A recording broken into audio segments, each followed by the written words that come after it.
Hello, I'm Doris from the Sassy Artisan. If I look like I'm looking off for a little bit, it's because I wrote my notes so that I don't forget what to say. So, I am a multimedia crafter. In other words, I don't do just one sort of craft. There isn't a craft I haven't come across that I don't like to do or that I haven't wanted to try. So, with that being said, today's about needle felting or about tools for needle felting.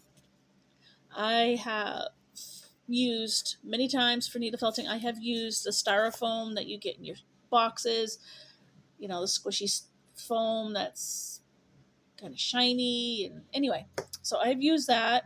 Problem with that is it does break down over time. It falls apart. You end up with bits of it in your project. It's free, yes, but you do end up with bits of it in your project, and it makes a mess, and it wears out. And then you can buy this other foam from different companies that sell it. It's expensive. It's not cheap, but it does break down. I did put a piece of felt square over it, but as you can see, this is just from one use of making a koala bear, and it's breaking down really quick. It's just making a mess. It's not holding up to its standards. And for the price of, I think it was like almost $10 by the time I got done buying this one square, it's a 5x5 square. By the time I got done paying for almost $10 for that and shipping, and it's not worth it. So I got looking on Amazon and and videos on YouTube, and people are starting to get these extremely dense wool felting boards. And I'm like, oh, yeah, that'll be cool.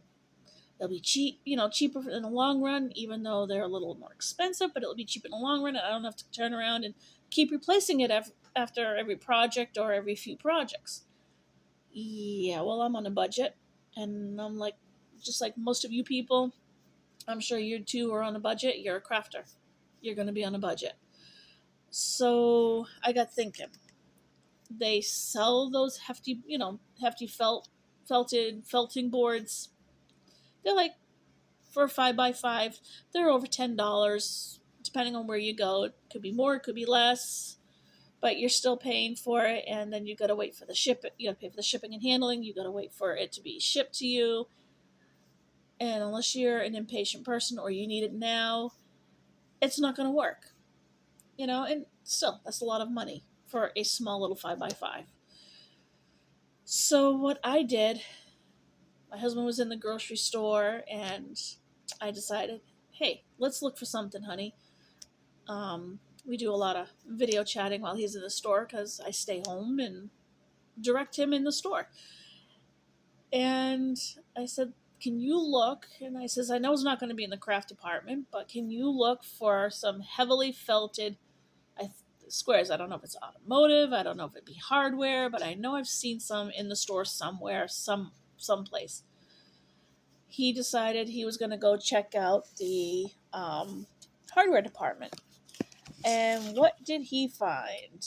It is called Super Sliders. They are furniture sliders. And what they are is they have this, they are round, 5-inch circle. They're about a quarter to a half an inch, about a quarter of an inch maybe thick. So you have this thin layer here, and yes, I didn't leave it to fully adhere, but then you have this layer of foam that you could also use for felting. But this does break down over time also. So he grabbed that. It was under $8, and there's 4 in a pack. He brought it home. He got me 3 of them, just so I could, if I mess up one, I have a couple more to back up. So he brought it home, and I already had adhesive. I had some Craft Bond, Elmer's Craft Bond spray adhesive. I had plenty of these felt squares. I also have these hanging around, and I'm sure that most of you, if you crafters, you have these, or you have some of these, or you have something heavy that you can use as a weight. and you need an iron and an ironing board. Simple stuff. Why don't we make ourselves our own needle felting board that's inexpensive, and you could actually make 2 of them out of 1 package. Let's go to it. All right, let's turn you around.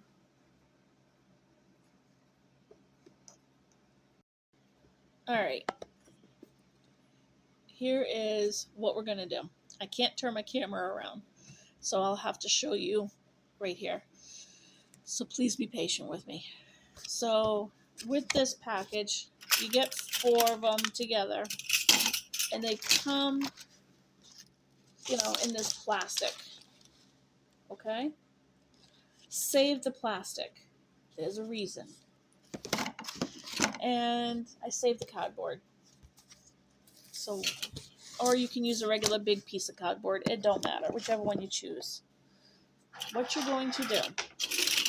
Now, I did make a video. I did go through the whole steps before. It just did not work out. It didn't look right. So, bear with me. I'm just going to show you the steps because I've already done all 3 of them. So I can't really show you how to tear them apart.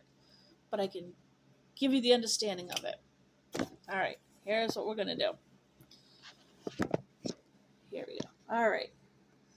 So I got an iron, and I turned it on the highest setting on my ironing board. I took my felt square, and I heated up my iron, and I just ran it all over the whole thing until it felt really hot to the touch. And while I kept doing that, let it get good and hot. Now, mind you, I did this outside because I don't like the smell of glue. So then I took this, and where there is a seam between the felt and the foam, I worked my fingers in there, and I was able to literally pull it apart, because what the heat did was it helped to weaken the glue. It helped to loosen up the glue so that I could actually open it apart and take them apart. I did that for 3 of them, and then the 4th one I left it as is. Then I took all 3 of those pieces, the 3 that I took apart. I put the side that was touching the foam, I put it upside down on a piece of cardboard outside, and I used my spray adhesive, and I fully sprayed coated it. And you want to do that to each piece. Take them, and following your spray can's directions, you may have to spray both sides, you may have to only spray one side. Follow your instructions on your can. But put your felt pieces all together on top of the foam. Use your clips, go all the way around the felt circle in the foam, and hold it together and let it sit. Let it fully dry. It'll take about 15 minutes, maybe a little longer, depending on your temperature, depending on your air control, the humidity and stuff. It could take a little longer, but let it fully dry. Okay? The extra black foam pieces that come in your kit, what you can do with them is this. You take and you glue 2 of them together, and you take a sheet of this craft felt, and you glue it together so that you have a double layer. Okay? Then you take your 2 sheets of foam and you put some more glue on the top, and you glue those 2 sheets on top. And you also weight that down so that that all sits together. Like I said, follow the instructions on the can. It's as simple as that. The best part about it is all felt. It's not going to damage your needles.